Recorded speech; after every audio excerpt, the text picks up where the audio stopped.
Hello, my name's Callista. My own father dragged me into court, accusing me of a crime I never committed. Stolen valor. My sister whispered lies to our neighbors, my family turned their backs, and strangers stared like I was poison. But that was just the surface. Beneath it all was a secret so deep, so dangerous, that it wasn't just meant to ruin me. It was meant to erase me. And the worst part? The people behind it shared my last name. What would you do if the ones who raised you became the ones determined to destroy you? The bell above the coffee shop door jingled, and I stepped into the familiar warmth. The smell of roasted beans wrapped around me, but it didn't feel like comfort today. My eyes caught the quick flicker of glances from people I'd known for years. Mrs. Turner's cold nod was the kind of thing you couldn't mistake for politeness. Conversations dipped, then shifted into quiet murmurs. I wrapped my fingers tighter around the paper cup the barista slid toward me, its heat grounding me even as my stomach sank. Something had shifted, and I could feel it in the air, crisp and cool like the first bite of autumn. When I got home, the envelope was waiting on my doorstep. Legal seal, my name printed in stark black letters. My pulse pounded as I tore it open. A court summons. Filed by Arthur, my father. The words blurred for a moment before I forced myself to read them again. Stolen valor. He was accusing me of fabricating my Air Force service record. At first it was disbelief. A bad joke maybe, but then the reality settled in. My father was willing to drag me into court, to strip me down in front of strangers, to ruin me publicly. The story hit the local news within 2 days. A sharp headline on the evening broadcast.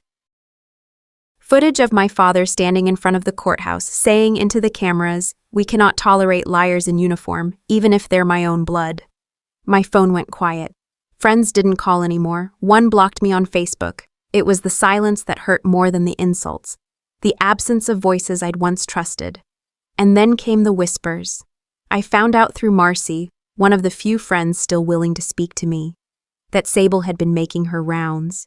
My older half-sister, ever the picture of polite concern, visiting people we both knew, hinting at my mental instability and history of deceit. The words landed like a blade between my ribs. It wasn't just the lawsuit. It was the slow erosion of my life here, the place I had called home. I was rinsing out my coffee cup when my phone buzzed, an unknown number. The message was short. "You think this is bad? Wait until you see what's next." I stared at it, my breath caught in my chest. My mind raced, weighing possibilities. Was this my father? Sable? Or someone else entirely? Whoever it was, they wanted me afraid. And for the first time in a long while, they might have been succeeding. The porch light flickered once before holding steady, throwing a pale glow across the steps. I froze, my key halfway into the lock. "You're in more danger than you think." The voice came from the shadows at the far edge of the porch. My pulse jumped so hard it felt like my ribs might crack. I turned, ready to either scream or swing, when he stepped forward into the light. Avon Corbett. It had been nearly 8 years since I last saw him, back when we both wore the same uniform, and I thought I knew where his loyalties stood. He hadn't aged much, though his hair was cut shorter, and there were lines around his eyes now, the kind you get from squinting against too much sun or too much trouble. I swallowed hard. "Avon, what are you—" "No time," he interrupted. His gaze darted toward the street like he expected someone to pull up any second. "I've been following what's happening to you, and if you think this is just about your dad's grudge, you're wrong." Something in his tone, low, clipped, almost like he was talking to himself, sent a shiver straight through me. "Go on," I said, keeping my voice flat. He shifted his weight, one boot scraping the wood. "Your father didn't find that so-called evidence on his own. It was planted. I can't prove all of it yet, but I'm betting good money it came from inside the system, someone who knew exactly which strings to pull and who to hand them to." I crossed my arms, partly for warmth, partly to stop my hands from trembling. "And you just happen to know this out of the goodness of your heart." His mouth tightened. "I owe you more than you realize." And I know I'm probably the last person you want to hear that from. He wasn't wrong. The last time we spoke, it had ended with me telling him to get out of my life for good, but now he was standing here, his eyes sharp and searching mine, like the past didn't matter. From his jacket pocket, he pulled out a small black flash drive and held it between two fingers. This has some of what you need, service logs, comms records, and one or two names that could turn the whole thing around, but it's incomplete. The rest is locked down tight by someone who wants you finished. I stared at it, the faint reflection of the porch light glinting off the plastic casing. And you expect me to believe this isn't some elaborate setup to make me look even worse? That's why I'm here in person, he said. Because you need to hear it from me, and because if you're smart, you'll keep this hidden. Don't plug it in anywhere you can be tracked, and whatever you do, don't trust anyone, especially family. The way he said that last word hit like ice water down my spine. You know something about Sable. His jaw flexed. Let's just say I overheard a conversation she had with a retired admin from Peterson Air Force Base. She wasn't just gossiping, she was fishing, for documents, for signatures, for anything she could twist. And I think she got it. I stepped back, letting the night air fill the space between us. I'd told myself that my sister's involvement was just petty jealousy, nothing more. But Avon's eyes told me this was deeper, darker than I'd imagined. He placed the flash drive in my hand, closing my fingers over it. Hide it, and be ready for what you find. Then he turned and walked into the shadows, disappearing as quickly as he had appeared. Inside, I stood in the dim glow of my living room, the small device warm from my palm. It felt heavier than it should, as if all the weight of my name, my past, my future had been poured into it. Was this the lifeline I desperately needed, or another trap? I didn't know. All I knew was that from this moment on, I couldn't look at my family the same way again. The thin slats of the blinds let in pale strips of autumn sunlight, cutting across my kitchen table like a chessboard. I'd barely slept.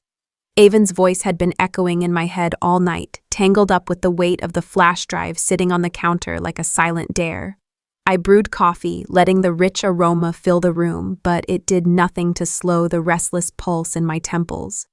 Every sip felt like stalling. Eventually, I carried the mug to the table, set down my laptop, and just stared at the USB port. Once you see it, there's no going back, I whispered to myself. Still, my fingers moved. The drive clicked into place with a faint, almost accusing sound. Folders popped up instantly. No password, no encryption.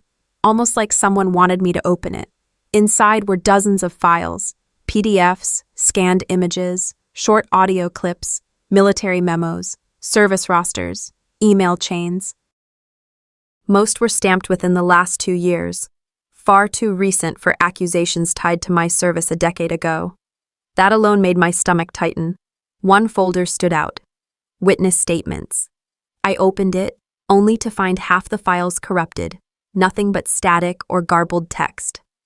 The ones that did open were clipped, redacted, or missing pages altogether. Still, there were enough words to make my skin crawl. A memo titled Project Kestrel caught my eye. The subject line was simple. Chain of Command, CMDR. Callista R. Ward, Commander. I hadn't been addressed by that rank in years, and never in connection with anything called Kestrel. My coffee cooled untouched as I scrolled. There were references to classified operations, my name threaded through sentences that didn't belong to any part of my actual service record. Then I found it, a line buried in the middle of a statement. Informant, Sable Ward. For a second, I thought I'd misread it. I leaned closer, my breath catching. My sister's name, in a military investigation file. My chest went tight, a nausea building low in my gut. This wasn't just gossip or petty spite. She had given testimony, in what context I didn't yet know, to the very people who now held my reputation by the throat. I forced myself to keep reading. In the email archive, another name kept repeating, Colonel Everett Haynes. The memory hit like a bad taste. Whispers from years ago about his quiet exit from the Air Force, rumors of harassment claims swept under the rug. I remembered the warning from a fellow officer. He doesn't forget slights, especially from women who outrank him. If Haynes was involved, this was more than a family grudge. It was a coordinated strike, the kind where careers, lives, and truths were expendable. The sharp buzz of my phone shattered the silence. A blocked number. I hesitated, then answered. "If you value your life," a voice said, low, male, and unhurried, "you'll destroy that flash drive." The line went dead before I could breathe out a word. The kitchen suddenly felt colder. I stared at the metal sliver in my hand, its weight pressing into my palm. My instincts screamed that Avon was right, but they also told me something else. The only way out of this was through.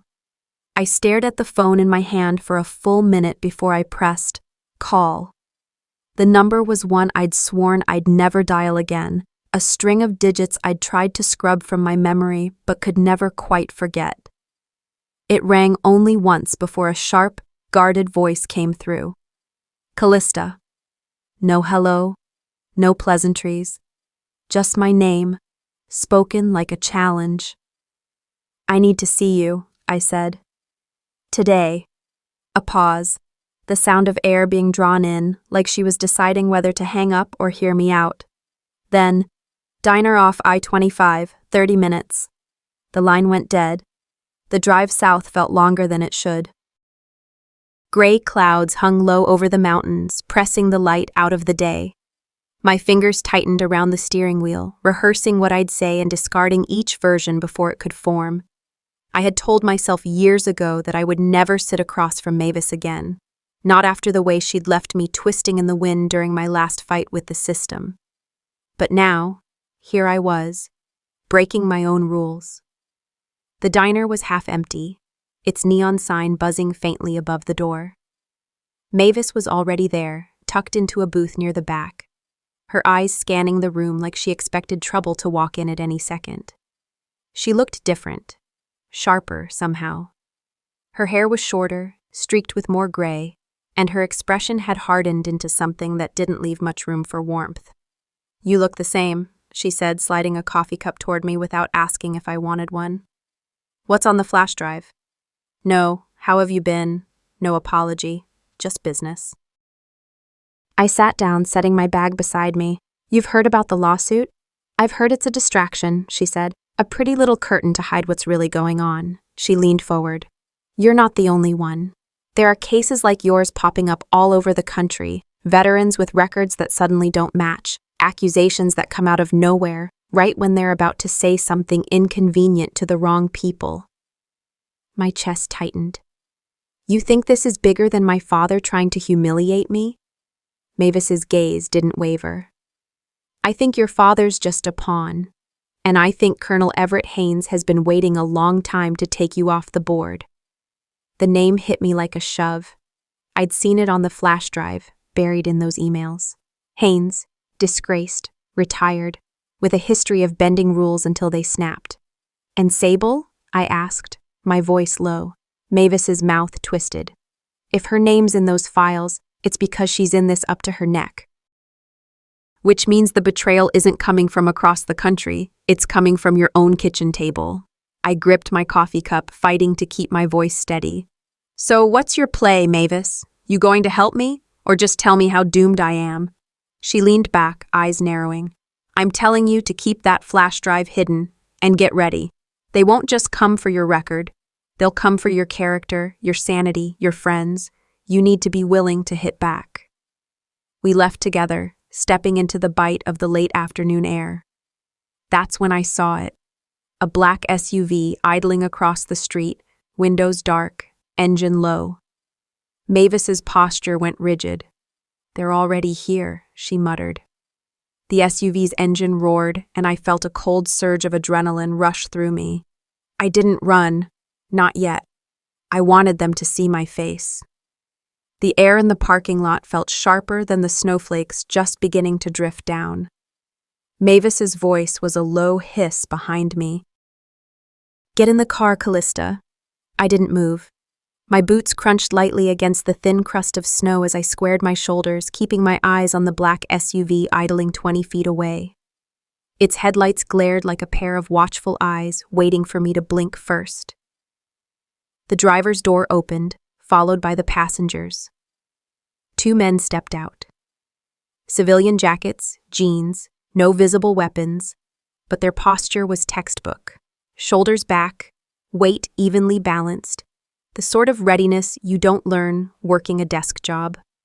The taller one, maybe mid-40s, stopped just close enough for me to smell faint traces of aftershave beneath the cold air.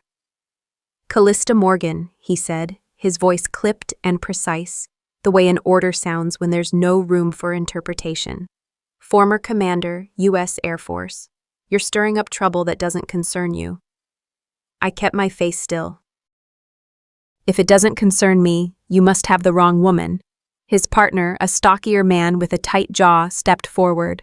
"Tampering with classified property is a federal offense. Drop your defense, keep your head down, and maybe your name won't end up in every news cycle from here to D.C. From the corner of my eye, I caught Mavis watching like she was taking notes. No rescue coming from her. This was my show. "Interesting," I said, my voice calm enough to sound bored. "Because I've already made sure copies of what you're looking for are in multiple trusted hands. Even if something happened to me, it wouldn't go away." That was a lie. The flash drive was still tucked in my apartment, untouched since last night. But I delivered it like gospel. The taller man's gaze flicked just for an instant. I decided to push. "Tell me, does Project Kestrel still give you nightmares?" It was almost imperceptible, but there it was, a flinch. A subtle tightening in his eyes, a flicker of recognition he couldn't hide fast enough. His partner glanced at him, uncertain. I let the silence hang between us, my breath fogging in the cold. "Thought so." The taller man recovered quickly, stepping back. "You're inviting collateral damage, Morgan, and when it comes, you'll wish you'd listened." They turned in unison, walking back to the SUV. The engine growled to life, taillights glowing red against the falling snow before it pulled away. Mavis moved to my side, slipping something into my gloved hand. "They're not the only ones watching you," she murmured. I looked down. A small envelope, edges damp from her grip. Inside was a glossy photograph. Sable, smiling in a tailored coat, standing arm in arm with Colonel Everett Haynes. They were at some kind of private gathering, the kind where money and power lingered in the air. The timestamp in the corner was just 3 weeks old. The same week my father filed the lawsuit. I didn't feel cold anymore. The sting of betrayal had crystallized into something solid and sharp. If they wanted me silent, they were about to learn how loud I could be. The photo of Sable and Colonel Haynes lay on my kitchen counter like a silent dare. I stared at it while the steam from my coffee curled upward, thinking about the SUV in the diner parking lot, the men's smug expressions, their confident assumption that I would back down. That was the problem. I'd been reacting, scrambling to defend myself from each hit, no more. Mavis sat across from me, her hair pulled back tight, eyes tracking me the way a lawyer studies a jury. "You're thinking of doing something," she said flatly. I nodded. "I'm done waiting for them to choose the battleground." "It's risky," she warned. "You poke Haynes, he won't just poke back. He'll burn the whole field." "Then I'd better light the first match," I said, sliding the photo toward her. "We use this. We make him sweat." By late morning, we were in a rented workspace downtown, the kind that smells faintly of printer toner and burnt espresso. Mavis's laptop was patched through more encryption layers than a Pentagon comms hub. I drafted the email myself, keeping my words precise, controlled. "Colonel Haynes, some photographs recently came into my possession that suggest improprieties in your affiliations. I am prepared to share them publicly unless the current legal proceedings against me are terminated quietly. This offer will not be extended twice." I attached a blurred copy of the Sable Haynes photo, cropping out just enough detail to keep him guessing. Mavis routed it through 3 anonymous servers, and with a single keystroke, it was gone. My first offensive move. I expected hours of silence, maybe days. Instead, less than an hour later, Mavis's secure inbox pinged. The return address wasn't Haynes's. The subject line read, "Before you get hurt." I clicked it open. "You don't know me, but I know what's being done to you. This isn't just about Haynes. Meet me before you make your next move." Attached was a video file. My pulse quickened as I hit play. The footage was grainy, taken from a distance. A courthouse parking lot, nighttime.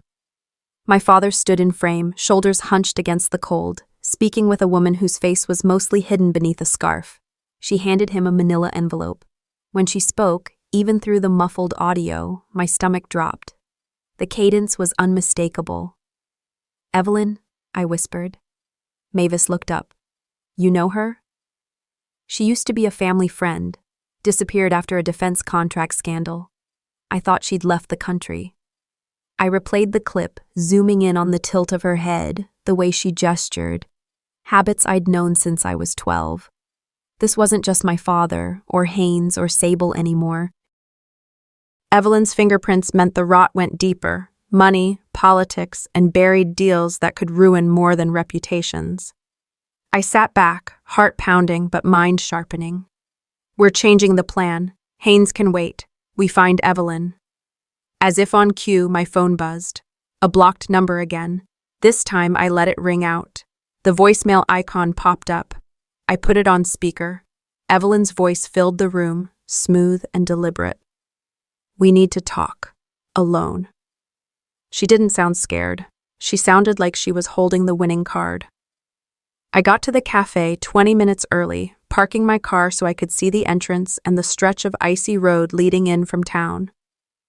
The place was half empty, just a couple of regulars hunched over mugs at the counter and a waitress wiping down tables with the slow rhythm of someone used to the quiet. I chose a corner booth with a clear view of the parking lot. My coffee sat untouched, steam curling in the cool air. I went over possible openings in my mind. Do I lead with anger, push her into a corner, or do I play it soft, let her think I'm still the girl who trusted her? Both felt dangerous. When Evelyn finally appeared, she didn't hurry. She walked in wearing a heavy navy coat and a knit scarf, brushing a few stray flakes from her shoulder. The years had added lines to her face, but her eyes were just as sharp as I remembered, bright and calculating. "Callista," she said, smiling like we were meeting for a holiday lunch instead of a conversation that could turn my life upside down. "Evelyn." My voice came out even, though my grip on the coffee cup betrayed me. We made small talk at first, words landing like snowflakes, light, meaningless, and melting on contact. She asked about my apartment, I asked about her travels. Neither of us mentioned my father, the lawsuit, or the thing sitting between us like a loaded gun. Finally, she leaned forward, lowering her voice so the waitress couldn't hear. "I'm glad you agreed to meet. You're in a storm you don't fully understand, and I've been trying to steer it away from you." I let out a quiet laugh. "By working with my father to drag me through court?" She shook her head. "Arthur's case is just the beginning. Bigger forces are moving, and you're not ready to take them on. I've been nudging things toward a settlement to protect you." "Protect me from what?" I asked. Her gaze flicked to the window, where snow kept falling in slow, steady sheets. "From making enemies you can't beat. This situation involves more than hurt feelings and bad family history." "And you're in regular contact with my father?" "Yes," she admitted, her voice softer now. "It's for your own good, Callista. He's not your enemy in the way you think." I let the words hang for a beat. Then, as she was explaining just how dangerous those files are, she said it. "Especially the Project Kestrel documents." I froze. My fingers tightened against the mug until the ceramic felt like it might crack. I never mentioned those words to her. Not once. Her eyes flicked to mine, realizing too late she'd said too much. I kept my face neutral, but my mind was spinning. She wasn't just close to the fire. She was in the middle of it, feeding the flames. I slid a few bills onto the table for the coffee and stood. "Thanks for the clarity, Evelyn. She tilted her head, a faint, unreadable smile touching her lips. "You're making a mistake." "Maybe," I said, turning toward the door, "but it'll be mine to make." The snow was heavier now, each step to my car muffled by the soft crunch under my boots. I caught her watching me in the window's reflection as I pulled out my phone. Mavis picked up on the second ring. "It's time to make this public," I told her. The text from my cousin came out of nowhere. "Come over to your dad's tonight."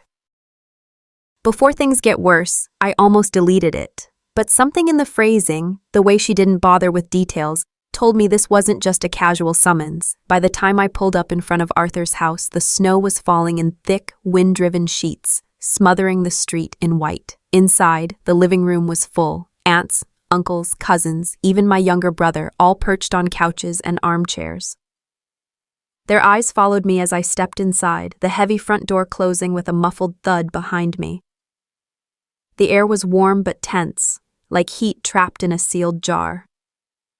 Arthur stood near the fireplace, one hand on the mantel, as if he were delivering a speech. "We need to talk," he said. His voice carried the same authority he used to use on me when I was a kid. "Before you embarrass this family any further." I stayed standing. "Embarrass or expose?" He ignored the jab and went on, telling them all about my reckless pursuit of imaginary conspiracies, about how I was wasting time chasing shadows while dragging our name through the mud. A few relatives nodded, though their faces said they'd rather be anywhere else. I let him keep going, stacking accusation on accusation like kindling. Then, when he finally stopped for breath, I reached into my coat pocket. The small flash drive felt cold against my fingers. "Once this plays," I said, "there's no putting it back in the box." Arthur's jaw tightened. "More fake evidence?" I crossed to the flat screen on the far wall, slid the drive into the USB port, and hit play.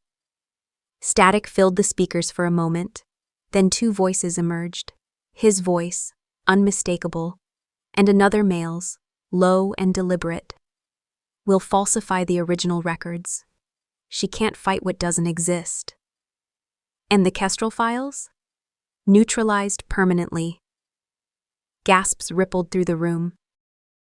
And my aunt pressed her hand over her mouth. My younger brother's eyes darted between Arthur and me, searching for some explanation that didn't exist. Arthur's face drained of color, but it lasted only a second before he straightened, his voice rising. "This is fabrication. She's edited this to—" "You and I both know that voice is yours," I said, my gaze locked on his. The room went still. Outside, the snow pounded harder against the windows, drowning out the faint hum of the heater. No one moved. And for the first time, I saw something in my father's eyes that wasn't anger or contempt. It was fear. By the time the sun broke over the Front Range, my phone had already given up trying to keep up with the incoming messages. The screen was a chaotic mess. Missed calls from numbers I didn't recognize, texts from cousins I hadn't spoken to in years, and a few from people I once considered friends. Some were short bursts of support. "Proud of you for speaking up." Others stung like a fresh bruise. "You didn't have to humiliate him like that." I sat cross-legged on the couch, coffee cooling on the table beside me, scrolling through the storm I'd unleashed. The audio had made its way out of my family's living room and into every corner of Colorado Springs veteran circles overnight. Someone, I still didn't know who, had uploaded it to a community forum, and from there, it spread like wildfire. Local military groups were tearing into each other in the comments section. Some swore Arthur was being framed, that the voice could have been doctored. Others insisted they recognized every cadence, every pause in his speech. My name popped up in every thread, sometimes as the whistleblower, sometimes as the traitor. By mid-morning, it was on the local news. The anchor's voice was steady, almost bored, as though announcing a weather change. Veteran leader Arthur Weston accused of falsifying military records. Allegations come after leaked audio suggests coordination to suppress classified documents. I watched the footage of him from last year's Memorial Day parade, waving to the crowd in full dress uniform. My chest tightened. This was what I wanted, wasn't it? the truth out in the open. Yet seeing his image framed by bold red breaking news banners still felt like watching my own ribs splinter. It wasn't grief for the man who'd turned against me, that Arthur had disappeared a long time ago. It was grief for what he'd been before the lies took root. I needed air. Downtown was busier than I expected for a weekday, and the cafe I ducked into was all warm wood and the hiss of espresso machines. I was halfway through my first sip when someone slid into the chair across from me. "Callista Weston?" The voice was deep, gravelly, and when I looked up, recognition clicked. Colonel Tom Alvarez, retired, Air Force, the kind of man who still made you want to sit up straighter. We'd met once at a charity gala years back, where he'd given me a polite handshake and a curt smile. "I figured you'd be avoiding public places," he said, leaning forward. "But this was the only way I could talk to you without making things worse." He didn't waste time. Arthur's strongest backer in the State Veterans Organization had just issued a public statement, not a quiet distancing, a full-throated condemnation. Alvarez pulled up the post on his phone and pushed it toward me. "We stand against any actions that discredit the honor of service, no matter the source," it read, signed by a man who used to call my father his brother-in-arms. "That's a good thing, right?" I asked, though my tone gave away that I already knew the answer. "It's a start," Alvarez said, sitting back. "But your father's not the type to go quietly. He'll try to turn this into a personal vendetta, make it about family drama instead of fraud, and people eat that up faster than the truth." By the time I walked back to my apartment, snow was falling again, soft and relentless. The quiet outside was a stark contrast to the noise in my head. I should have felt victorious. For the first time, I wasn't the only one carrying this fight. The evidence was out. The tide was turning. But there was a hollowness under the relief, a grief for the wreckage left behind. Alvarez's parting words followed me up the stairs like a shadow. "The truth isn't the endgame, Callista. It's the start of the war." That night, I curled up on the couch with my laptop, meaning to shut the world out for a while. But my phone buzzed, a direct message from an account I didn't recognize. Just one sentence. "You have no idea what's coming next." I stared at it for a long time, the snow tapping softly against the window. You'd think I'd be afraid, but instead I felt ready. The message still glared at me from my phone screen. "You have no idea what's coming next." I read it for the third time, each word digging in deeper, refusing to let me breathe. A knock on my door startled me, sharp, official. When I opened it, a man in a stiff overcoat handed me a thick envelope, asked for my signature, and left without a word. The return address was from my father's attorney. Inside, an official court summons. The charges, defamation and fraud. He wasn't backing down. He was doubling the attack. For a long minute, I just stood in the middle of my apartment, the paper trembling in my hand. The anger that followed wasn't the hot, reckless kind. This was colder, sharper. I'd been on defense too long. That ended now. By mid-morning, I was standing in the cramped public records office downtown. The air smelled faintly of old paper and dust, and the clerk behind the counter looked like she'd been working there since the Nixon administration. "I'm requesting military service records for Arthur James Whitfield," I said, keeping my voice even. It took hours, the kind of bureaucratic crawl that would wear most people down.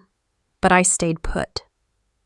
Page after page of official records slid across the counter. And then I saw it. No deployment records. No combat zone assignments.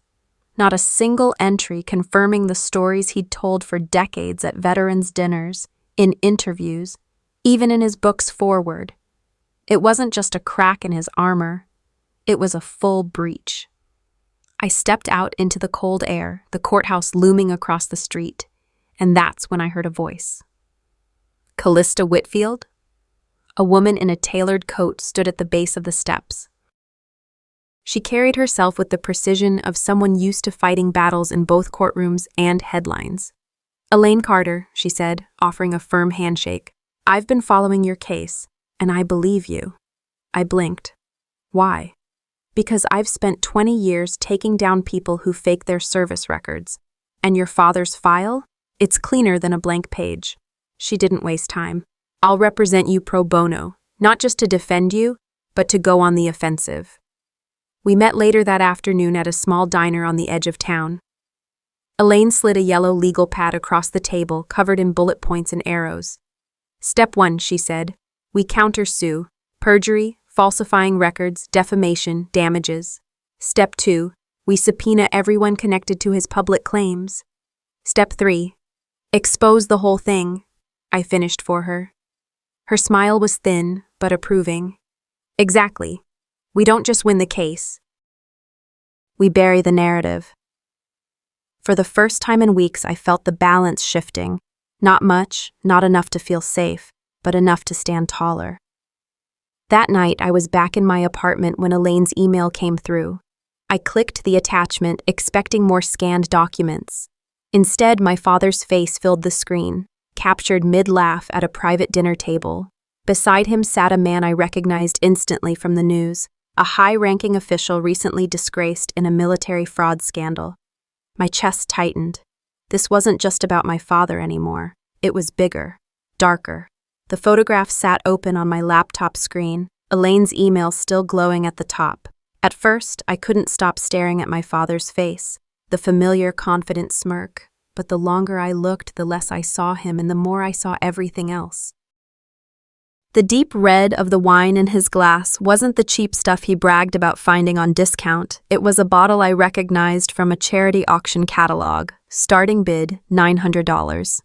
2 other men were partially cropped from the frame, one's hand resting casually on the table, wearing a gold signet ring. And something in that ring felt significant. This wasn't dinner among friends. This was a meeting, the kind where the stakes were measured in careers, lives, and secrets. By late morning, I was tucked into a back corner of the Denver Public Library's archive room. The place smelled of paper dust and old leather, and the silence was almost reverent. Using the photo's timestamp and the scraps of visible faces, I started combing through local newspaper archives, old charity event rosters, and any public society photos I could dig up. That's when I found him. Carl Jenkins. In 2004, he'd been a key witness in a missing person investigation back in my hometown. A young woman named Leah Maddox, last seen leaving a fundraiser. The case had been abruptly dropped, no explanation ever given. I sat back, heart pounding. Carl Jenkins was the man with the gold signet ring, and he had been at that table with my father. Elaine listened quietly as I relayed everything over coffee in a small Denver cafe. When I finished, she didn't look surprised. That dinner wasn't about war records, she said, her voice low. It was about damage control.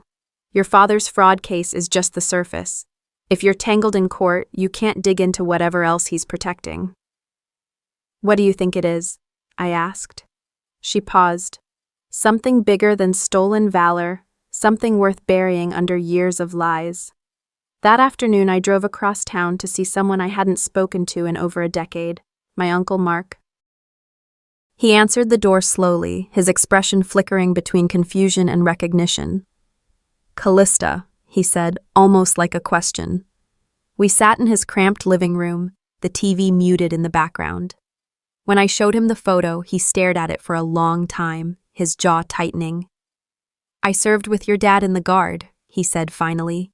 But the things he got involved in after, they weren't military. And they weren't clean. He leaned forward, voice dropping. Arthur's lies don't end with the army, and you're in more danger than you think. It was almost midnight when I heard the faint scrape outside my apartment door. By the time I opened it, the hallway was empty, except for a plain envelope on the floor. Inside was a single sheet of paper, an old police report. At the top, in bold letters, was my father's name. Paper clipped to the corner was a note in jagged handwriting. This is what they'll kill to protect. I read the line again. And for the first time, I wondered if uncovering the truth was worth surviving to tell it. The courthouse felt different that morning, not because of its towering columns or the echoing marble halls, but because I walked in without fear. Under my arm was a sealed envelope, its weight far heavier than paper and ink. Inside were the documents and recordings that could end careers, topple reputations, and finally rip the mask off every man who'd tried to bury me. I scanned the room. My father sat near the front, looking every bit the decorated veteran he'd claimed to be. Beside him was Senator Clay Harrington, the man I had believed was his ally. Harrington gave me a polite nod, the kind politicians give when they're sure they still control the game. When the judge opened the floor, I rose. "I'd like to speak under oath," I said, my voice steady. From my briefcase, I produced a small recorder and pressed play. The voices that filled the courtroom were unmistakable, my father's and Harrington's, discussing how to falsify military records and how to neutralize the charges against my father before they spiraled into uncovering something worse. Then came the part that froze the room. Harrington instructing my father to accuse me of fraud as a diversion because she's young enough to survive the hit and it'll bury the old case. My father shifted uncomfortably, but I wasn't finished. "This wasn't about me," I said, looking directly at Harrington. "It was about protecting you from the investigation into Evelyn Mercer's disappearance, the one that connects to Project Kestrel." Gasps broke the air. The senator's face drained of color. His aide lunged toward the judge, demanding the session end, but the cameras were already live streaming to national networks. The gavel slammed, but it was too late. The truth was out. Both men were escorted from the room in handcuffs as reporters swarmed. My father didn't look at me. Harrington did, and in his eyes was the rage of a man who'd lost everything. I stepped outside into the biting winter air and took my first deep, unburdened breath in years. By dawn the next morning, I was on my apartment balcony, the city skyline glowing gold. The sealed envelope was gone, but I held something far more valuable, the certainty that I had dismantled the web that had strangled my family for decades.